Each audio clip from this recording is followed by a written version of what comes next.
Hello, welcome to another episode of the Horror Vision Horror Podcast. My name is Sean. And I'm Missy.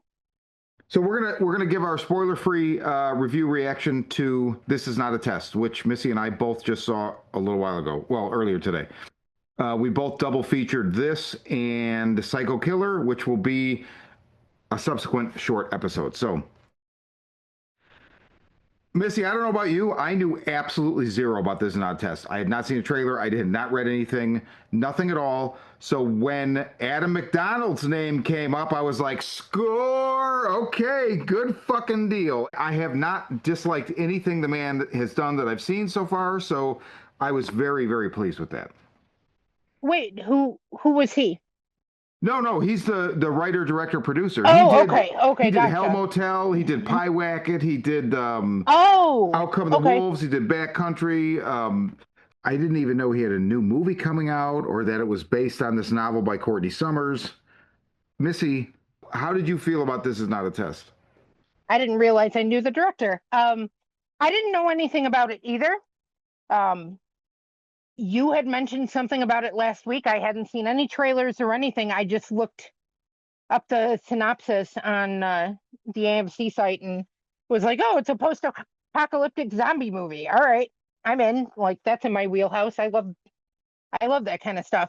And then I saw the guy who plays Cole from Clown in a Cornfield. Is it Uh, Carson McCormick?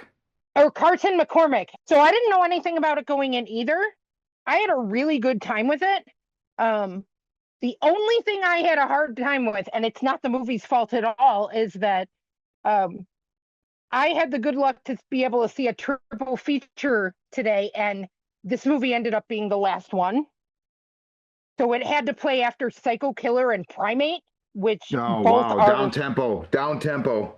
right. I had a hard time transitioning at first into this kind of slower ride. It's not a slow movie. It's a quiet zombie movie, and I love Yeah. those.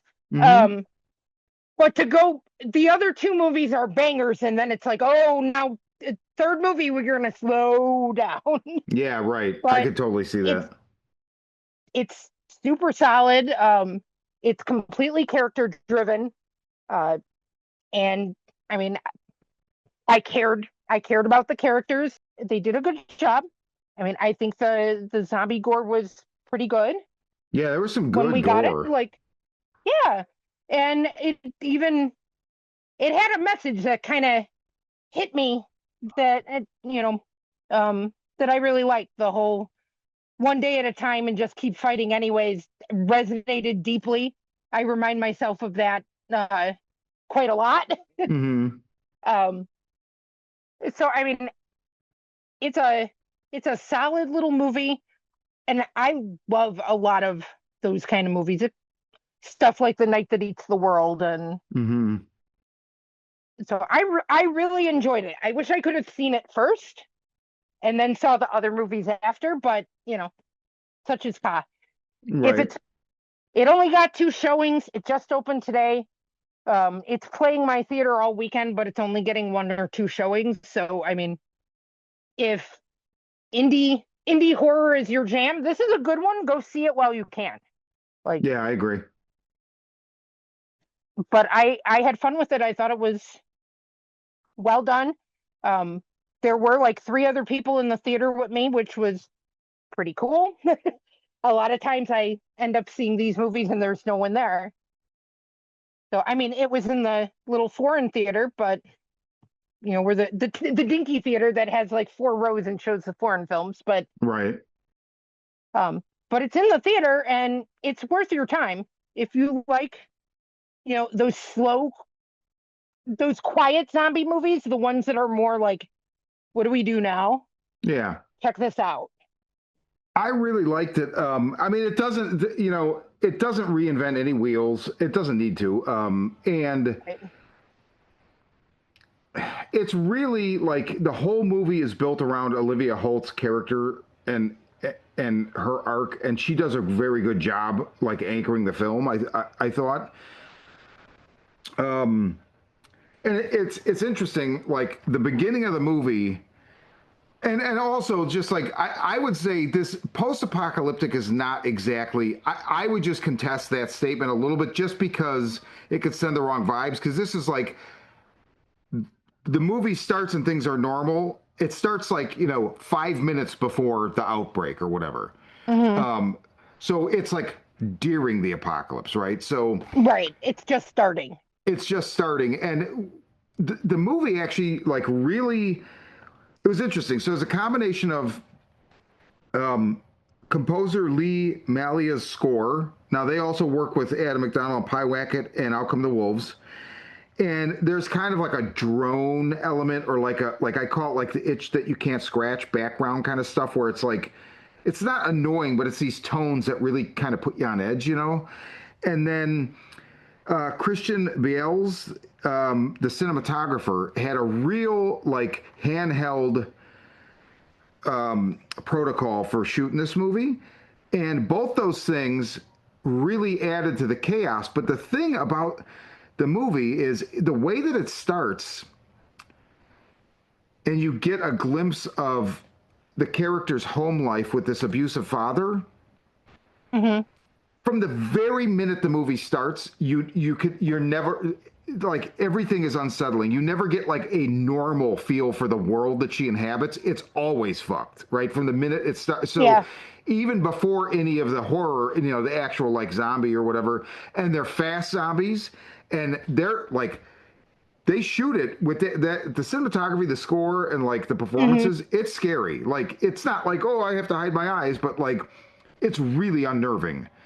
Yeah. And I really appreciated that. So it kind of will catch you right off the begin, like right off the bat. It's going to catch you and put you off balance, and you'll never really get balance. And anytime you think that you have balance, it'll be undercut. So I really appreciated that as kind of like a sustained technique for just constantly keeping me on my toes and off balance. And that carries you through the movie. And again, like solid performances all around.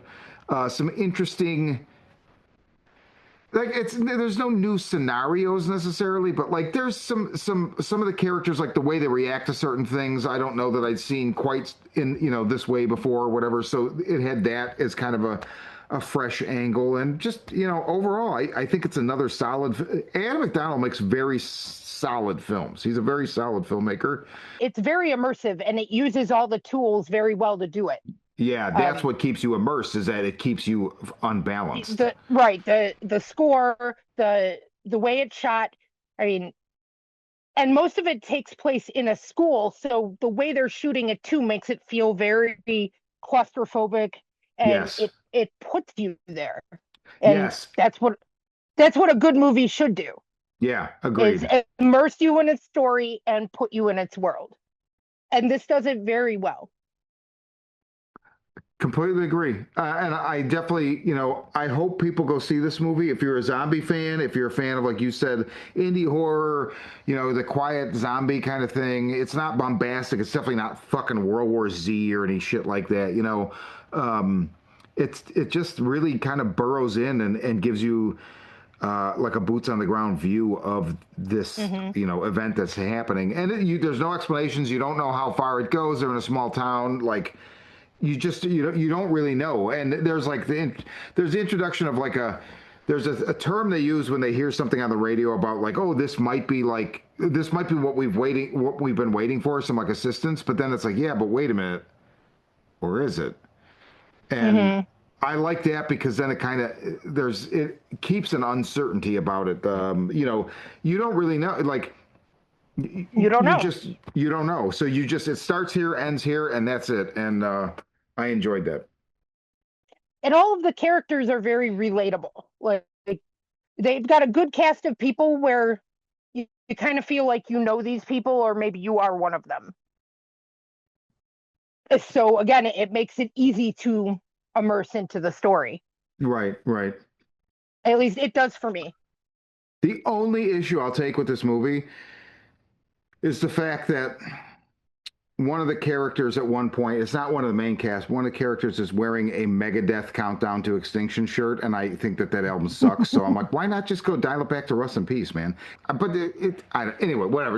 I'm just like, what? I don't know what that I'm like, that album sucks, man. Come on. Anyway, Yeah, that's my only complaint. So that's a pretty good complaint. So this is not a test, and this is a Horror Vision, and there'll be another episode right now. Well, you'll have to hit play on it, but that'll be for a banger called Psycho Killer. I'm Sean. And I'm Missy.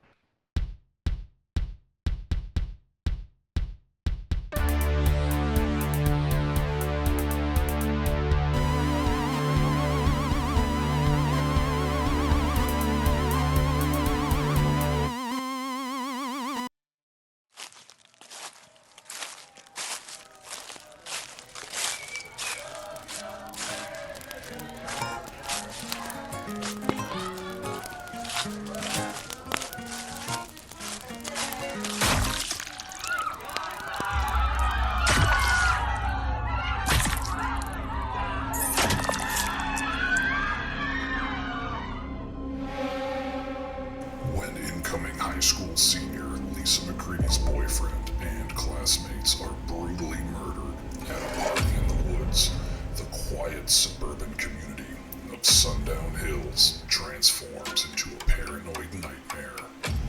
Betrayal, corruption, and dark family secrets push Lisa dead center into a burgeoning class war where rival millionaires plot to steal the town's future between reliance on big oil and the incoming age of legalized weed, electric cars, and social conscience. As she struggles for answers, the killings continue, and Lisa finds the world she knew is little more than a lie to placate the masses and keep a satanic 1% in power. From the demented mind of Sean C. Baker, author of Murder Virus, A Collection of Desires, and Volume 4, comes Black Gloves and Broken Hearts, Teenage Giallo Mystery, available now.